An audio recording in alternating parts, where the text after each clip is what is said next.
Let's talk about rain sensors and the common questions that people may have.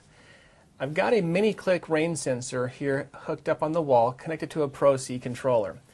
And a rain sensor, the basic idea is that when it gets wet, it has discs inside that expand, and when the discs expand, it opens the circuit on the controller, thus giving you your sensor off message.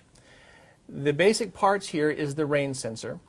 It's two wires that run out to it from the controller. You've got a rain sensor bypass and active switch, and inside the controller is where the two wires hook up to the two sensor terminals. It's very important if you want to utilize the rain sensor to have the rain sensor switch in the active position. If you're in bypass, it will ignore any input from the rain sensor. So one of the common questions is, it rained last night and my sprinklers came on this morning. What's going on? I just installed the rain sensor and it's not working. One of the reasons it may not be operating is the bypass switch is in the bypass position. You want to make sure that it is inactive. If it was in bypass, the controller was ignoring the rain sensor. 2 inches, 4 inches of rain does not matter. It's not going to turn the controller off. So you must have the switch in the active position. Now the second easy check for that solution is to make sure that when you installed the rain sensor, you removed the chrome jumper tab, which connects the two sensor terminals. These rain sensors are called normally closed circuit. So when the controller comes from the factory, it has a small chrome jumper tab that connects the two sensor terminal screws together in lieu of a rain sensor. If you install the rain sensor two wires out to the sensor and you leave the jumper tab in there, this sensor can get wet, the discs can expand, it can open the circuit all day long, but if that chrome jumper tab is still in place, the circuit will never open. So you want to make sure that you remove the chrome jumper tab. Now one of the other common questions is, my display says sensor off all the time.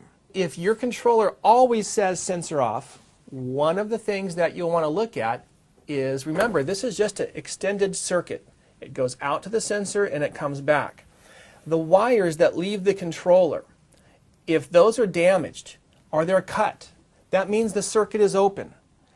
The disc might be getting wet and swelling and opening and closing himself, but if he's not connected all the way back to the controller, that two-wire circuit is now open and there's your sensor off message.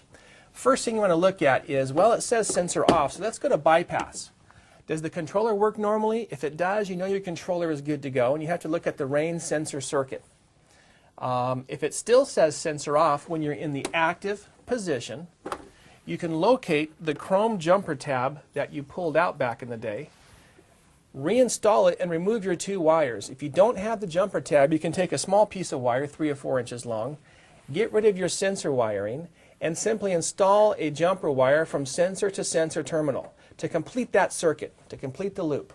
Once your jumper tab is installed and you go over to active, that means your circuit is complete and the sensor off message should go away.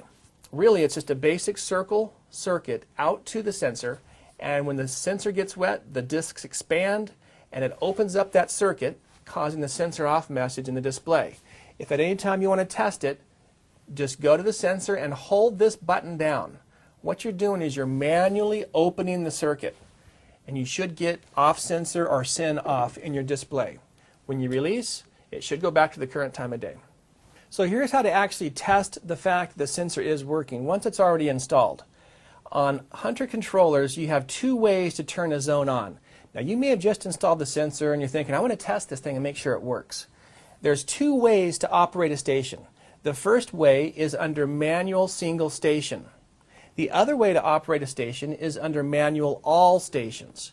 This controller has the manual all station here with the right arrow. The manual single station feature is just for one station only.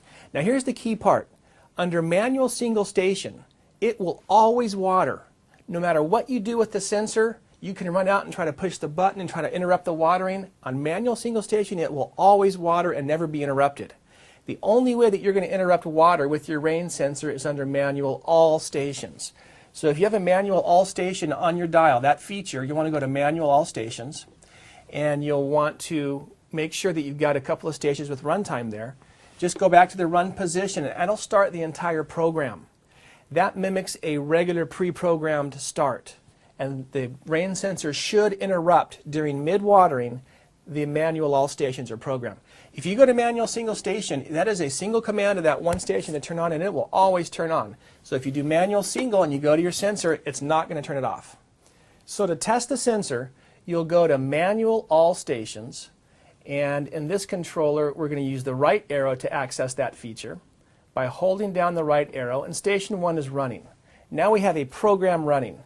If I go to the sensor, I hold down the button, and you'll see the word off displayed in the screen. By letting go of the button, it will go back to running that station.